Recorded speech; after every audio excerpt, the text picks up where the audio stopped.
the currency nobody teaches you. You learn about money early, not formally, not from a class, from the specific texture of watching the adults around you move through their days. The alarm at 5:47, the commute, the meeting that could have been an email, but wasn't, because someone needed to feel important. The 2 weeks of vacation negotiated annually like a concession from a government you didn't elect. You learn that money is what you're working for. You learn this so early and so completely that you don't notice when the lesson arrives.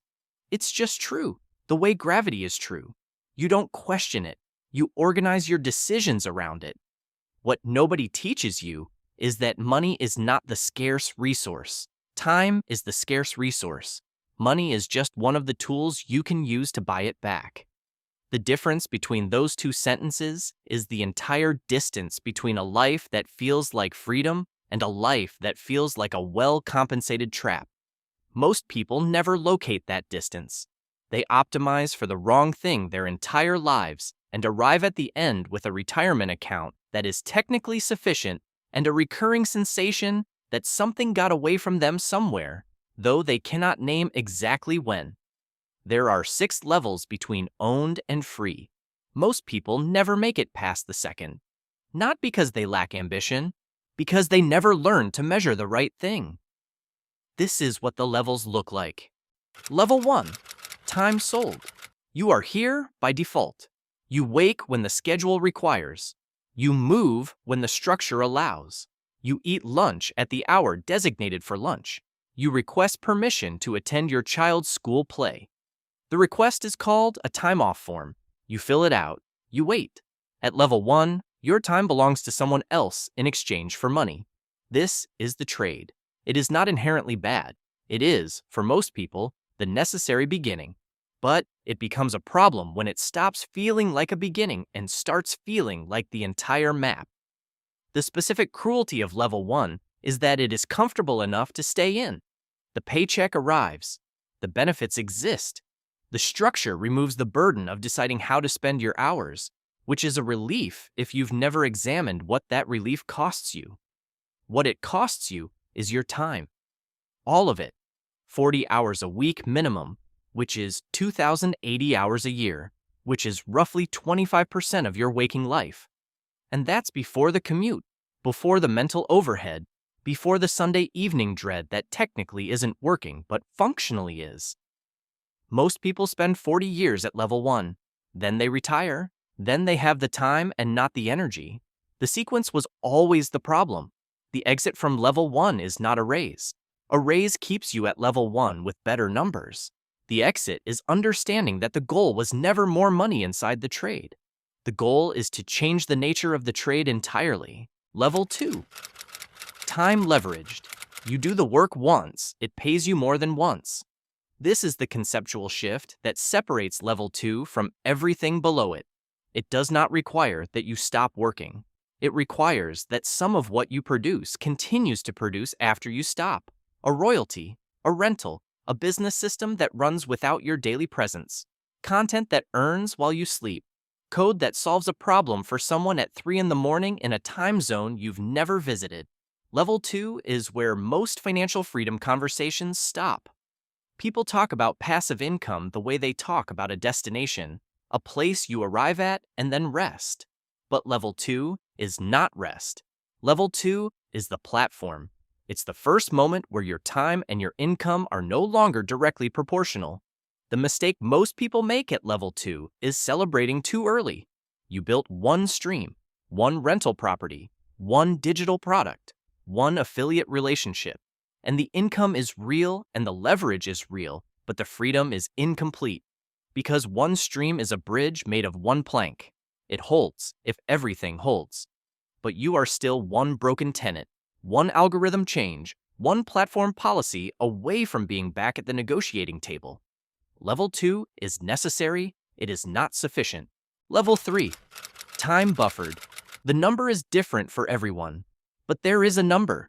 It is the amount of money sitting in accounts you do not need to touch, generating enough return to cover your actual cost of living for long enough that the word emergency stops producing a physical response in your chest when you hear it. Most people have no buffer. They have a check-to-check rhythm that requires the system to function perfectly in order for their life to function adequately.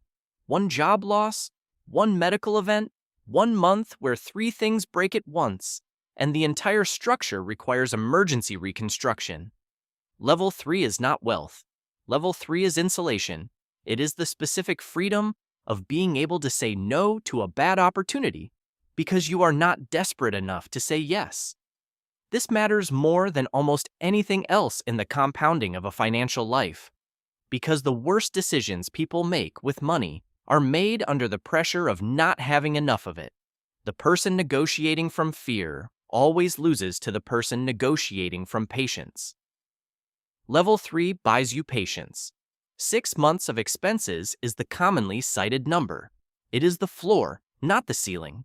The real number is the one where you can look at a bad situation without it immediately becoming a crisis, where you can wait, where time is on your side instead of against you. Most people reach level 3 once, spend it on a crisis or a temptation, and rebuild from the beginning.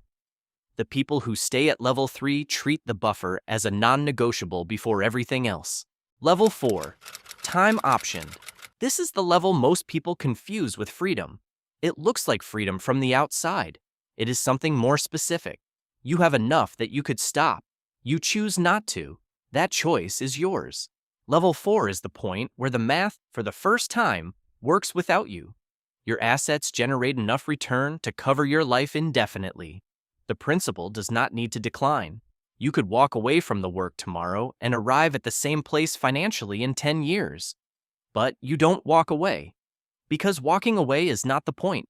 This is what the financial independence retire early community often misunderstands. The goal was never the retirement. The goal was the option. The specific, structural, irrevocable freedom of knowing that you are here because you choose to be here and not because the alternative is a problem. That knowing changes everything. It changes how you work. It changes what you say no to. It changes the quality of your presence in every room, because you are not performing for survival. You are performing because the performance itself has value to you. Level 4 gives you the choice. What you do with it is the next question. Level 5, time designed. At level 4, you have freedom from. At level 5, you have freedom toward. The distinction is the difference between running from a fire and running toward a horizon. Both involve running. One is propelled by fear. One is propelled by direction. Level 5 is where you stop organizing your life around the avoidance of financial pressure and start organizing it around the architecture of what you actually want your days to look like. This sounds obvious. It is nearly impossible. Most people have never seriously answered the question, if money were not a constraint and obligation were not a factor, what would I spend tomorrow on? Not vacation, not relaxation, not the fantasy answer you give when someone asks hypothetically at a dinner party. The real answer, the one that, if you're honest, involves probably working, but on something specific, at a pace of your choosing, with people you selected toward a problem that you find genuinely worth solving. Level 5 is where that design happens. It requires something most financial frameworks ignore completely: self-knowledge. You cannot design a life if you do not know what you want from it. And most high-achieving people have spent so long optimizing for external metrics, income, title, net worth, status, that they have no clear relationship with their own preferences. They have successfully built a machine for achieving goals. They never stop to determine if the goals were theirs. Level 5 is the hardest level, not financially, philosophically. The money problem is effectively solved. The identity problem is just beginning. Level 6, time inherited. Most people will never reach this level. It is worth understanding anyway. At level 6, time freedom is no longer a personal achievement. It is a structural condition that you have created for people who come after you. This is the level where the conversation stops being about your life and starts being about the system you are building inside it. The trust that holds assets across generations. The business that will outlive you.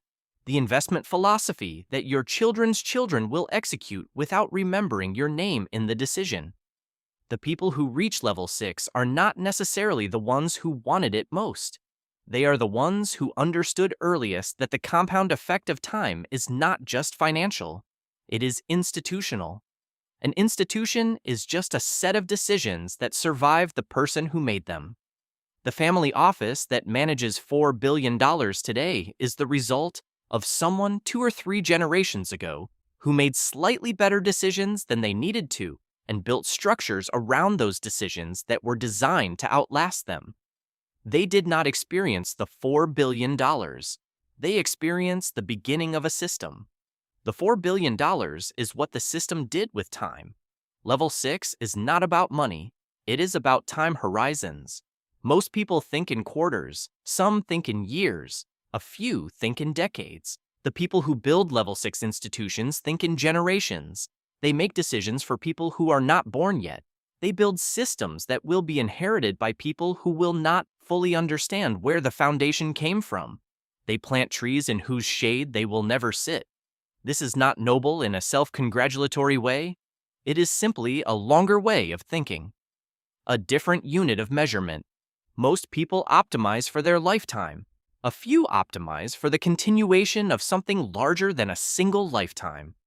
The difference in outcome, measured in generational terms, is incomprehensible in scale.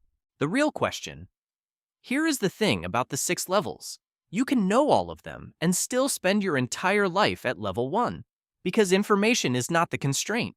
The constraint is the willingness to treat time as the real currency and to organize your decisions accordingly. This requires something that financial planning never quite addresses. It requires the honest answer to a question that most people avoid because the answer is uncomfortable. What is your time actually worth to you? Not in dollars per hour, not in salary benchmarks, in actual preference, in the specific texture of how you want your days to move, in what you would choose to do if the choosing were entirely yours. Most people have never answered that question. They have answered adjacent questions. They have optimized for income and called it freedom. They have accumulated and called it security. They have been busy and called it purpose. The 6 levels are not a ladder, they are a map. You do not have to reach level 6. Level 6 is not the objective. The objective is to reach the level where your time belongs to you more than it belongs to anything else. For some people, that is level 3. For some people, it is level 5. The number is not the point. The point is the direction. The point is knowing that time is the thing you are trying to recover, not status, not the number in the account, the hours, the mornings, the ability to sit at a table and feel without calculation that the table is enough. Most people figure this out at the end. A few figure it out early enough to do something about it. The difference between those two groups is the entire length of a life.